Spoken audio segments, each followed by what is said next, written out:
High protein diet will produce high gas. So పప్పులు అన్నవి high protein content ఉన్నవి.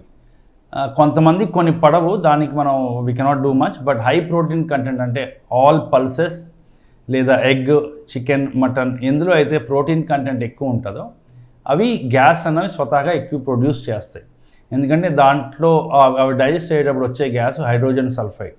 మనం ఫ్యాట్ కానీ లేదంటే కార్బోహైడ్రేట్స్ తినేటప్పుడు వచ్చే gas CO2, carbon dioxide. Carbon dioxide మన ఊపిరితిత్తుల ద్వారా బయటకు వచ్చేస్తుంది మనకు తెలియకుండానే.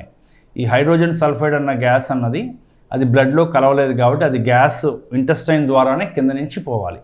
సో హెవీ ప్రోటీన్ లోడ్ అయ్యేటప్పుడు ఎవరికైనా సరే ఈ కొంచెం బ్లోటింగ్ గట్టా వచ్చే అవకాశాలు అన్నవి ఎక్కువ ఉంటాయి.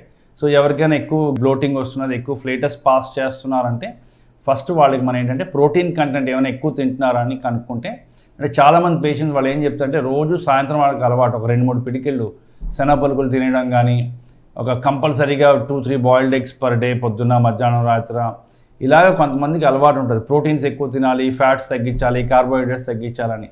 అలాంటి వాళ్ళల్లో కొంచెం గ్యాస్ అన్నది ఎక్కువ ప్రొడ్యూస్ అవుతుంది. అలాగే డైరీ ప్రోడక్ట్స్ కూడా 2-3 సార్లు రోజుకి పాలు తాగేవాళ్ళు కానీ, ప్రతిసారి పెరుగు కానీ, ఎక్కువ మజ్జిగ 4-5 సార్లు మజ్జిగ తాగే వాళ్ళకి కూడా ఈ బ్లోటింగ్ అన్న సమస్య ఉండి ఈ గ్యాస్ అన్నది ప్రొడ్యూస్ అయ్యే అవకాశాలు ఉంటాయి. So more related to the protein content of the food than the particular food itself.